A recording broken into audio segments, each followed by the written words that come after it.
Bonjour mes amis, hi guys. I want to talk about a very specific reason to buy watches and how it might corner you in the medium to long term.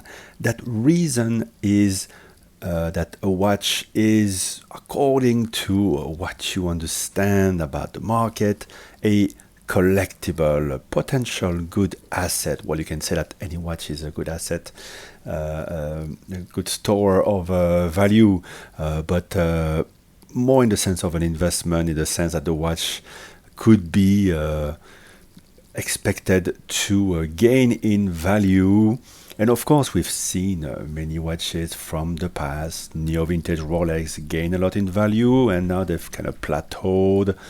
Some watches, four-digit reference Daytona has exploded in values. A lot of people will tell you how they regret selling their FP Jaune before the market went crazy for them. Other people will tell you how much they collected Panerai, and then before the fall from grace for the brand. Likewise, Frank Mueller used to be the hot thing. We never know what brands will come up with, what's going to be the trend in the future. We've just had crazy years, of course, and people are paying over retail for Rolex. The retail price itself is really high, so it sets you back a lot. So if you're hoping to make any money on a watch like that, you better be extremely patient. And that's really what I want to focus on today. As I've bought new watches recently and really enjoy them and just can't stop wearing them, there are watches in my collection that I've been wearing less, and you know how it is. If you're not a true collector with a roadmap who buys every piece knowing he's going to keep it for 20, 30 years and only sell it if the price goes crazy. You know that if you're not wearing it regularly enough, you will start getting the jitters and feel like maybe you should be selling the watch. And it's a bit how I feel about the three watches that you see on your screen. Exceptional watches, and the reason I bought them, that maybe the push over the cliff to decide to buy them was that I was expecting them to be objectively collectible and maybe earn me a bit of money down the line. And the reality is, it might happen, it might not.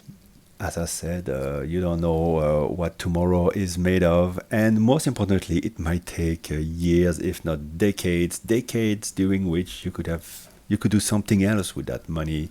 You could enjoy other watches or buy more collectible watches. So the three watches I have here, I have the Patek 6006 G. I own another Calatrava that I wear more. This one more dressy on a black strap, with a beautiful case, micro rotor movement, Art Deco dial.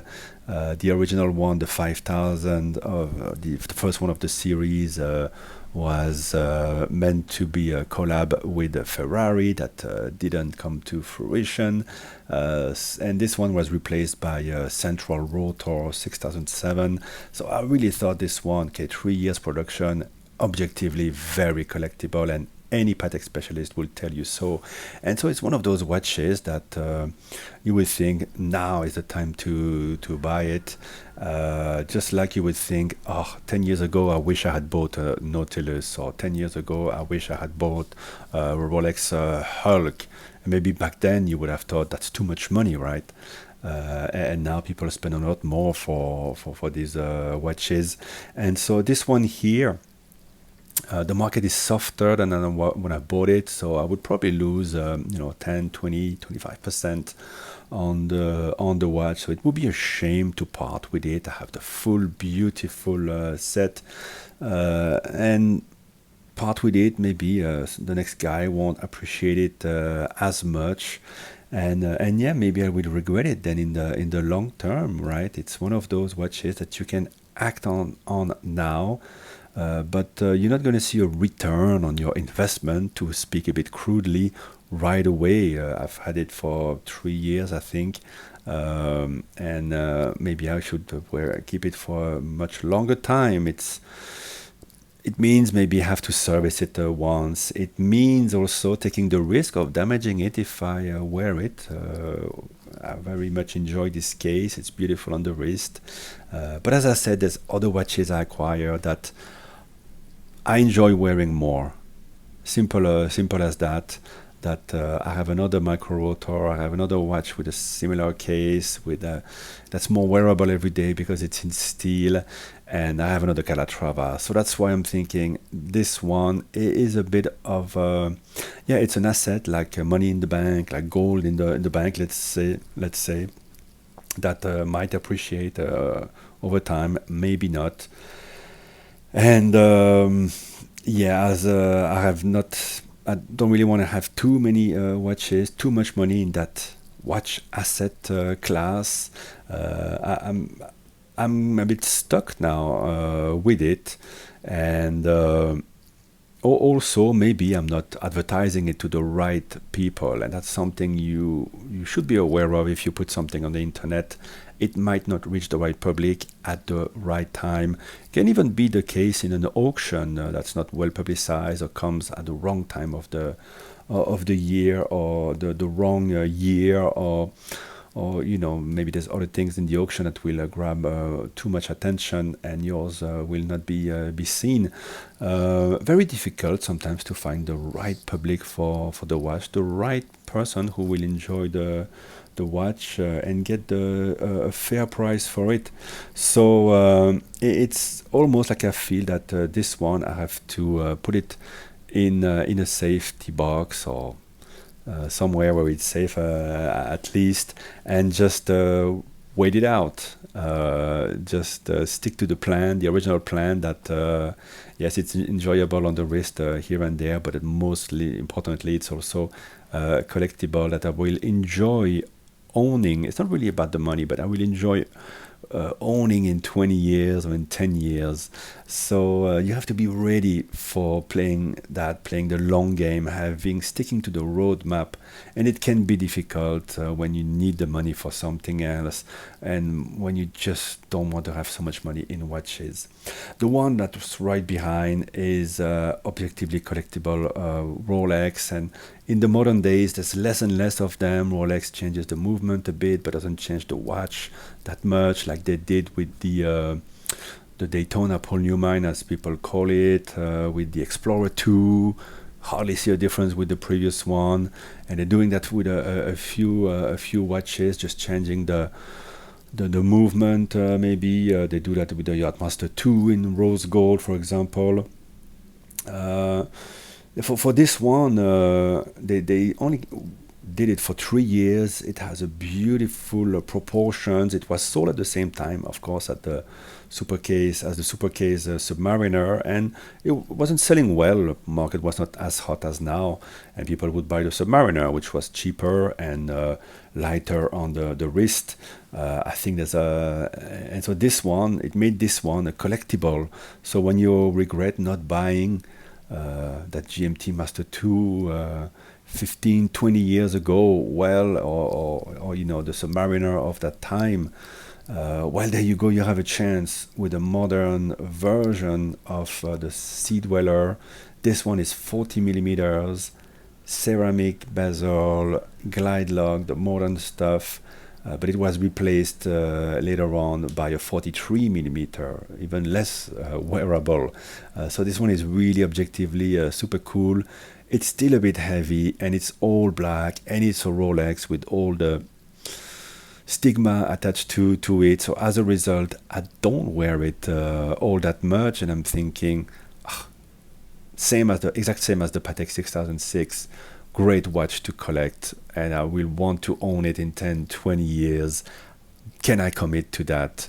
I wish if I had the money now, maybe I would get the Kermit, because I like that green, and I would enjoy wearing that one more, even if maybe it's not as special as as this Sea-Dweller. I'm just sharing the things in my head, and I'm sure some of you will jump because you love this watch. Some of you I know wear this watch a lot, but we're all different, and also the collection evolves differently. And I'm wearing different watches at the moment. So right now I'm not wearing these two. And finally, the Garrick here, independent, handmade in the UK. I wanted to have that guilloche dial, the beautiful index ring as well. And for this 39 millimeter watch, they created a new movement, so it's totally bespoke, super cool. You can really see the handmade marks of the watchmakers. And but the case is very simple, and as much as people actually really notice this watch when I wear it around, and it always makes me very happy. I wear it less once again, because I wear more other watches. For example, I just got finally the Central Tourbillon of Omega, and yeah, that trumps everything else in the collection. So I was thinking, hey, would be nice to sell. And here it's a bit different because it's not well-known brand. There's not really an easy market for it, but it has to be, because if you want one of these watches, there's an 18 months wait, and it costs £20,000. And so the relationship of the dollar to the pound has changed. So I paid a bit less. So I'd like to get my money back, or at least most of it.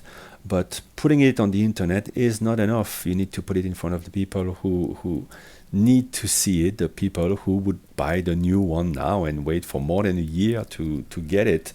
So yeah, as an aside, it is available. If you are interested, you can send me an email at uptickwr@gmail.com. But back to the subject. Yeah, you buy these watches, they're beautiful, they wear great, and then that little push over the cliff to make you buy them is to think, well, I might not have another chance. The market might get very expensive because they're objectively rare enough to be collectible enough. But how long does it take for this to happen? Will it even happen? And if it happens, if the watches become very expensive, will you feel like selling them? Or in my case, in general, I feel like I'm the lucky guy, and I mean, it makes me want to wear them more. And some people just want to buy the watches when they are at their peak of valuation. Me, I just tell myself, hey, I'm so lucky I got this watch that everybody would be ready to pay more for. That's the funny thing about people's mentality. Some people value money over the ownership, but if you can get them for the great price, that's more valuable than anything else. So there you go. I wanted to share these thoughts with you, and sort of give you a bit of a word of warning. We don't know what tomorrow is made of, what the brands will come up with, what will be in demand. And we saw brands rise, and we saw brands fall, and tastes change, and maybe in 20 years nobody will care for watches. There's so much interest now, but at the same time, so many people have bought too many watches, and maybe like me, are considering selling some of them. But yeah, do you stay the course? Keep the watches for the long term, and maybe if today you don't enjoy them as much as other watches in your collection, maybe that doesn't mean that in 10 years you will not enjoy these watches again. And often, let's be frank, if everybody wants it, it makes you want it a bit more. What happens also is that sometimes nobody talks about your watch model in particular. I'm sure if you were owning a Paul Newman 30 years ago, well, you would think nobody cared for your watch very much, or maybe you had an F. Pigeon, and everybody was just talking about Frank Mueller, and you were thinking, or maybe your taste is wrong, something is wrong, and now the tables have turned. It's a funny thing. You can only trust your taste, and yeah, buy quality manufacturer watches, beautiful watches, and watches that are not made in great numbers. But most importantly, just buy what you enjoy. And if you just want to keep what you enjoy, well, then you need to find the market to resell the watches. It's easy to buy them, and never so easy to find the right buyer when you need to sell them. First world problems, all of this. But there you go. I wanted to share a bit my experience with you, and let me know what you think about the watches on your screen, about the watches that you've bought, because the extra push to buy them was the collectability, and then you found out that yeah, it takes time before other people notice, or that actual value of the watch moves, and sometimes it just doesn't happen, and you get a bit yeah, a bit stuck. It happens. Looking forward to reading your comments. Like the video if it's interesting to you, and I'll speak to you in the next one. Bye bye.